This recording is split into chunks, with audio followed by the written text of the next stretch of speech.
আসসালামু আলাইকুম রহমতুল্লাহ। প্রিয় দর্শক, আজকে আমরা আলোচনা করব একটি খুবই আধ্যাত্মিক ও মননশীল বিষয় নিয়ে। একজন বোন আমাদেরকে প্রশ্ন করেছেন, আমি স্বপ্নে সূরা আর রহমান তেলাওয়াত করেছি, এর ইসলামিক ব্যাখ্যা কি? স্বপ্ন বা রুয়া ইসলামে একটি গুরুত্বপূর্ণ বিষয়। রাসূলুল্লাহ সাল্লাল্লাহু আলাইহি সাল্লাম বলেছেন, ভালো স্বপ্ন আল্লাহর পক্ষ থেকে আর খারাপ স্বপ্ন শয়তানের পক্ষ থেকে। আজ আমরা জানব পবিত্র কুরআনের এই রহমতের সূরাটি স্বপ্নে দেখার এবং তা তেলাওয়াত করার পেছনে ইসলামিক স্বপ্ন ব্যাখ্যা গ্রন্থগুলো, বিশেষ করে ইমাম ইবনে সিরিন রহমতুল্লাহি আলাইহি, ইমাম আস-সাদিক রহমতুল্লাহি আলাইহি এবং অন্যান্য আলেমদের কি মতামত রয়েছে। প্রথমেই জেনে নেই সূরা আর রহমান কেন এত বিশেষ। এই সূরাকে বলা হয় কুরআনের কনে, কুরআনের বধূ বলা হয়।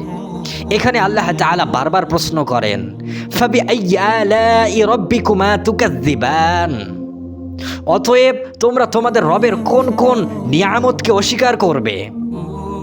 এখন স্বপ্নে এই সূরাটি তেলাওয়াত করার সাধারণ ব্যাখ্যা কি? ইসলামিক স্বপ্ন ব্যাখ্যা শাস্ত্র অনুযায়ী ইমাম ইবনে সিরিন রহমতুল্লাহি আলাইহি বলেন, যে ব্যক্তি স্বপ্নে নিজেকে সূরা আর রহমানের মুখস্থ করতে বা তেলাওয়াত করতে দেখে, সে প্রকৃতপক্ষে কুরআন ও ইসলামের শিক্ষার প্রতি তার গভীর অনুরাগ এবং বোঝাপড়ার পরিচয় দেয়। ইমাম আস-সাদিক রহমতুল্লাহি আলাইহির মতে, স্বপ্নে এই সূরা তেলাওয়াত করা ইহকাল ও পরকালে আল্লাহর রহমত এবং অনুগ্রহ লাভের শুভ সংকেত।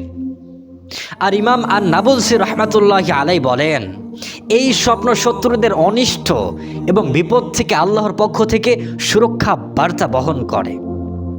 সহজ কথায়, স্বপ্নে সূরা আর রহমান তেলাওয়াত করা একটি অত্যন্ত ইতিবাচক ও বরকতময় স্বপ্ন। এখন আসুন বিভিন্ন পরিস্থিতি অনুযায়ী এই স্বপ্নের ব্যাখ্যাগুলো একটু বিস্তারিত জানি। অবিবাহিত নারীর জন্য, যদি কোনো অবিবাহিত বোন স্বপ্নে দেখেন যে তিনি সূরা আর রহমানের তেলাওয়াত করছেন কিন্তু শেষ করতে পারছেন না, তবে এর অর্থ হলো তিনি খুব শীঘ্রই একটি দীর্ঘদিনের আকাঙ্ক্ষা পূরণ করতে চলেছেন। আর যদি তিনি পুরো সূরাটি সম্পূর্ণ করতে পারেন, তবে এটি ইঙ্গিত দেয় যে অদূর ভবিষ্যতে তিনি ব্যাপক আল্লাহর রহমত এবং আধ্যাত্মিক সুখ লাভ করবেন।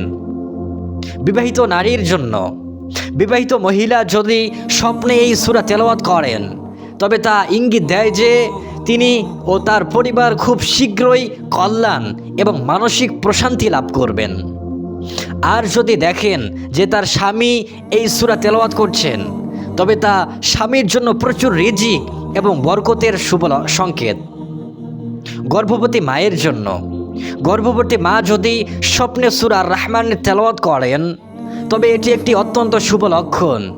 এটি ইঙ্গিত দেয় যে তার প্রসব প্রক্রিয়া আল্লাহর রহমতে সহজ এবং নিরাপদ হবে এবং মা ও শিশু উভয়ই সুস্থ থাকবেন। পুরুষদের জন্য, একজন পুরুষ যদি স্বপ্নে সূরা আর রহমান তেলাওয়াত করেন বা এর নাম শোনেন, তবে এটি তার উচ্চ নৈতিকতা, দিনের প্রতি অনুগ্রহ এবং আল্লাহর রহমত লাভের প্রতীক। তাছাড়া এটি ভবিষ্যতে গুরুত্বপূর্ণ সাফল্য এবং আধ্যাত্মিক উন্নতির ইঙ্গিত দেয়। প্রিয় ভাই ও বোনেরা, স্বপ্নের ব্যাখ্যা জানার পাশাপাশি আমাদের বুঝতে হবে এর পেছনের আধ্যাত্মিক বার্তাটি।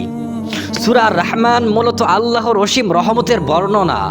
স্বপ্নে এই সূরা তেলাওয়াত করা আমাদেরকে জাগ্রত জীবনেও এই সূরার শিক্ষা অনুসরণ করতে উৎসাহিত করে। কৃতজ্ঞতা প্রকাশ, ফাবিআইয়ি আলাই রাব্বিকুমা তুকাযযিবান, এই আয়াতটি আমাদের শেখায় আল্লাহর প্রতিটি নিয়ামতের জন্য কৃতজ্ঞ হও। সততা ও ন্যায়পরায়ণতা, ইবনে সিরিন রহমতুল্লাহি আলাইহি বলেন, এই সূরা স্বপ্নে দেখা মিথ্যা ও প্রতারণা থেকে দূরে থাকতে এবং সত্যের পথে অটল থাকতে উৎসাহিত করে। আল্লাহর রহমতের আশা, এই স্বপ্ন আমাদের মনে আল্লাহর রহমতের আশা জাগ্রত করে। আমরা যেন কখনো নিরাশ না হই এবং আল্লাহর দরজায় কান্না করি। তাই এই স্বপ্ন দেখার পর আপনার করণীয় হলো, 1. আলহামদুলিল্লাহ বলে আল্লাহর শুকরিয়া আদায় করুন। 2. সূরা আর রহমান নিয়মিত তেলাওয়াত করার চেষ্টা করুন। 3. এই স্বপ্নকে একটি আধ্যাত্মিক অনুপ্রেরণা হিসাবে নিন এবং নিজেকে আরও নেককার বানানোর চেষ্টা করুন। প্রিয় দর্শক, মনে রাখবেন, স্বপ্নের সঠিক ব্যাখ্যা একমাত্র আল্লাহই জানেন। আমাদের আলেমদের ব্যাখ্যাগুলো আমাদের জন্য গাইডলাইন মাত্র। তাই কোনো স্বপ্ন দেখলে অহংকার করবেন না, বরং আল্লাহর কাছে ভালোটার প্রত্যাশা করুন এবং খারাপ কিছু মনে হলে বাম পাশে 3 বার থুতু ফেলুন এবং আউযু বিল্লাহি মিনাশ শাইতানির রাজিম পাঠ করুন, পরে নামাজ পড়ুন। আজকের এই ভিডিওটি আপনাদের ভালো লাগলে অবশ্যই শেয়ার করুন, যাতে অন্যরাও এই আধ্যাত্মিক জ্ঞান থেকে উপকৃত হতে পারে। আসুন সবাই মিলে একটু দোয়া করি।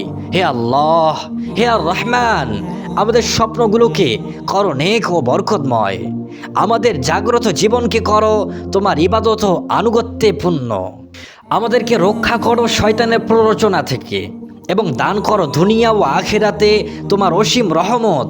আল্লাহুম্মা আমিন। জাযাকুমুল্লাহু খাইর। আসসালামু আলাইকুম ওয়া রাহমাতুল্লাহ।